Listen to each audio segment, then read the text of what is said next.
Yo, what's good, everybody? It's Chris Nexus 83, and I'm here today to talk to you about something that every hooper needs to know, lock in on, and that's you learning and knowing your build. Too many players throw stats around without really understanding how their build actually plays, how they want to play. But if you really want to dominate in every mode, that can be rec, park, pro-am, you got to build smart. Now let's get into this. All right, so step one, you got to know your build. Now, for me, my builds are always all about balance. Number one, I don't like spending a lot of money on this game. I already got all of the highest paid versions you can get, and I like to get my little pro pass and Hall of Fame passes to get the little trinkets that they have with you. So I'm not trying to spend no extra dough. The way I like to play, I like rocking step backs. I like moving shots. I like being able to dish the ball and pass because when I don't get the ball, I need my stats. So if that's going to be I got 8 assists and no points, then so be it. Random rec is a beast. I need to have that perimeter D because I don't like people being able to meet their game average in points. I like the shot block. Why? Because Dwayne Wade, small man coming through, erasing shots, and last, decent physicals. I got a little bit of finishing that I do, and a little bit of basic playmaking, but that's only just to keep the defense guessing. I know that I'm nice with the stick skills, so I ain't really got to worry about maxing everything out right away. But there's one thing about me, I hate missing shots. So about 2Ks ago, I decided, we going up there when it come to middies and 3 points. So if I'm doing anything less than 90, that ain't my permanent build, and I'm going to reset that joker and create a new one and start from scratch. Second thing, you got to know your strengths and weaknesses. When you finally do craft that build and you test it out a little bit, you got to keep a couple things in mind.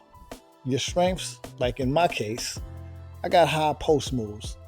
I'm slow, so I'm not going to beat anybody. My quick first step is going to be whack. So I add strength because I know I'm going to be in there with players that don't put any strength on their build. And then when you add that to a high post move, I ain't got to be fast. As soon as they wall me up and I can't move, I'm going to give them my back. I'm going up with a fade or I'm spinning around them. So I make sure I go into the lab, I get on that my court, and I try to find me at least 2 to 3 moves that I can work with. I do those right, I'm getting about 6 or 8 points just off of the post. The other thing is my Hall of Fame shifty. I need that in my life. So I do step back shots because while everybody's just running and fading, I hit you with the and then catch you with that hop jumper. Or when I do get you in the post, after you're used to me turning around and hitting the fade, I'm going to do that little hop jumper, get that stun, and make sure all of that's a part of my bag. So now when you see my back, everybody like to put their hands up and run. That's when now I can use my ball handling to go around you and get to the cup. Defensively, I got to be solid. Because I'm usually good at focusing on defense, 2K23, I went bronze on my defense, all bronze badges. Then in 24, I went to all silver badges. 25, I had a mix of silver and gold here and there. And my goal this time, 26, was to be around gold on everything. And it's worked out very well for me. Because if you can see the amount of players that I either give that blue ring Christmas take to, or they just flat out quit when they know that, yes, I'm face guarding you all game. It's like that. If I ain't going to get the ball and score, neither is you. It's frustrating for them. So that's what I think about when I'm building my character. And when I'm out there playing, I stay in my lane. No more, no less. Now, when it comes to my weaknesses, I already know. This build's got to work in the park. It's got to work in the theater. It's got to work in the Gatorade. So I can't just go high in too many places without trying to be well-rounded and balanced. So strategically, I use my cap breakers. Instead of stacking everything up on my strength, I choose to use my cap breakers on my weak areas. So I started out with a 55 in my interior D, but because I know I'm going to be thrown at either in threes, I'm going to be at the 3 or the 5, the big man spot, depending on how the rest of the team look, because I play with randoms. I know that I need that interior defense. So that 55, I got up to a 75. And I can tell people are surprised when they try to go up on me with their dunks and their layups, even big men, and they find that, yeah, I had to disrupt that. I ain't even jump. That's hands up defense. So that's a little bit of my trick. I play anti-meta. I do things that most people don't expect, which wins me a couple possessions on the other side. And because I focus on defense, I'm shutting cats down. So now the next thing we focus on is you got to learn the metas. Yeah, I listen to dudes like Laker fan who break down the metas. Uncle Demi, this dude come out with builds every other day. And I just pay attention to what I see in the theater. Because I go in there and I'm like, let me just get used to my character. And man, look, my city record is horrible. I'm like 19% on my wins. But it was all me getting data, seeing what builds people are making, what is a hot build, and Badge Plug or whoever Joe knows. I look at the most popular YouTubers and what they suggest people get. And because I know people are bots, I make sure that I know how they're going to play and the stats that they have, strengths and weaknesses. So one of the things I run into as a shooting guard at 6'5" is that 6'8" all around. Because if I get thrown to the 3 position or that small forward, for those of you that don't hoop, I got to make sure that I can deal with this build being taller than me, number one. So my contest is going to be off. And they're versatile. They can do everything. Most of them can dribble. They can dunk. They can shoot. They can play D. They're usually just as strong as me. And that's probably my hardest challenge. And that's where my stick skills come in on that. It's me knowing my build. And when I play abnormally, that's where I get my advantage. So I'm looking for where their weaknesses is to make that happen. The other build I prepare for are those 6'2" to 6'4" guards that got 99.3. I already know my perimeter being an 87. I need to have that off-ball pass so that when they're dexing around or they're moving real quick around the perimeter, I can keep them in front of me, and for the most part, I can keep them in a little box. Won't be able to always lock them up, but if I can stay close enough to where they're running out of adrenaline and they're getting tired, when they put the shot up, just me being there and getting a little bit of a contest is going to have them shooting 0 for 3, 0 for 4. And I know once I do that and take their confidence, they're not going to get the ball or they're not going to want to shoot. And that's usually when they quit. The other thing that I wait for is when I really get them slick players, them dudes that make that 6'10" KD build, but they make them as small forward. So they got a point forward that's tall, smooth, and deadly from deep range. So now I already know my contest ain't going to be nothing, but the one thing I know that's going to be in play is for them to get the speed and the ball handling that they need. They're probably not going to have the physicals they need. So many times my build is either just as strong or stronger than them. And when I have a high perimeter D, I can lock them dudes up. So when they get the ball, if you do anything but go straight up over top of me, I'm walling you up, I'm taking adrenaline from you, and I'm likely going to be able to steal the ball from you.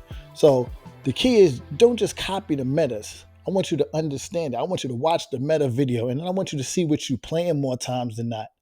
I'm noticing that most of the players I run into got that 85 perimeter, but they don't know how to play perimeter D.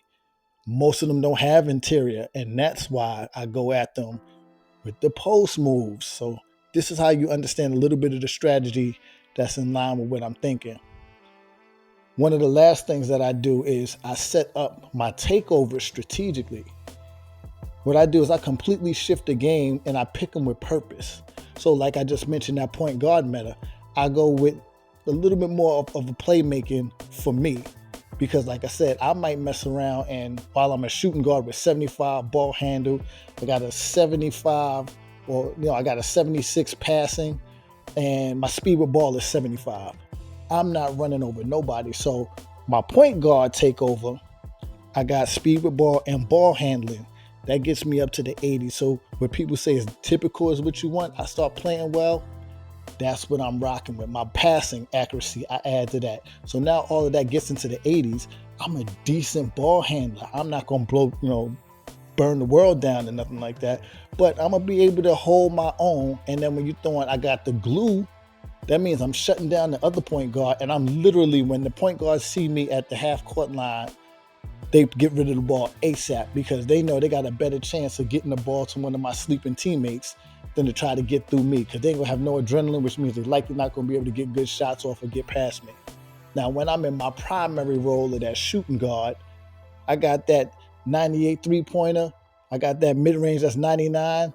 When I have those on, it's lights out from anywhere. And then you add that I'm throwing the step back shots, or if I really got somebody that's looking for me, or they didn't see how to knock down a few shots, and I get over in that corner, I'll mess around and give you 30 and you won't know it because it's an efficient 30. I usually don't even get more than 8 or 9 shots a game. On average, I get 3 to 4 shots and still end up with about 12 points. So that's what I'm looking at when I'm playing in my position. Or I go true lockdown, where I know I ain't get the ball, so I'm going to make your game miserable. Since I ain't getting the ball, you ain't getting it either. Now, when I'm at small forward, that's when I go to my defensive takeover set. That's where I got block on there, I got perimeter on there, and I got interior, because I'm expecting to go against those 6'6s to 6'9s at that position. And what I run into is they like to go to the cup, so I got to get my interior up to an 80. That's a problem for most players, even with me at 6'5". And my perimeter at 85, eventually it gets up to a 90. That's a problem for them because now they can't get free and they can't get loose. But I got this sneaky feeling that when you have badges that you max +1 or you max +2, when you put your takeover on and you sneak into the area, I do believe you really activate the true essence and the true form of what those badges are supposed to be, not just the weaker version of it because you used those badge additions. So I can't confirm it, but it's just what it feels like when I'm on the game. So this is generally a good balance for me. I'll generally default to the defensive takeover because, again, my shooting is so high, I really don't need anything extra. So I got me a good base player. And last but not least, that glitchy dribble god 6'2", 6'3", 6'4" meta that everybody have when they want to dance around screens and all of that. That's when I use that Gatorade take, because now that takes my agility and my speed up until sometimes, depending on which one, at 88, but typically at 86. Now, since I'm already used to playing slow and disciplined, you ain't got the speed for me. And when I finally max the hydration out, I can do just like you doing. You dexing, I'm moving, I'm sliding. I get the reach, I get the bump, I get to do all of that stuff because I ain't losing adrenaline either. So with those 4 presets, I'm covering my weaknesses, or I'm matching something that would nullify what somebody's strength is. And because most of these 2K players is whack and not well-rounded, they end up getting stuck. And that's when I have the advantage. So I truly focus on that. And I hope that you can hear me as I kind of wrap this up, is for the most part, at the end of the day, when you learn your build inside out, which would generally come from you playing with the same builds, picking your motion styles and your dribble styles strategically, when you get that down and you fine-tune your badges, you really set yourself up to at least be a factor and a problem. And I get so many of my teammates that even in random rec, and I don't even put my mic on, they like my gameplay because not only am I looking for people, but I'm playing defense. I'll take on the high scorer of the other team when I see somebody's getting dropped off, and I ain't got nothing to say about it. You give me the ball, cool. As long as we win or you hit new shots, I will feed you, because I'm hoping that people think I don't want to shoot, and then I torture them. So for you, I hope you enjoyed this breakdown, man. Drop a like, you know what I mean? I ain't got nobody in the joint, so drop a sub if you can, you know, and really let me know in the comments what you rocking with. You know, if I said something that stood out, or if it's something you want to try, let me know in the comment if I'm on to something. So this is Chris Nexus, you know what I mean? Giving all glory to God. Keep them up. You stay straight, take care of your health, keep your mind clear, and don't let these clowns out here on 2K stress you out. Catch y'all cats out there on the court. Let's get some games in.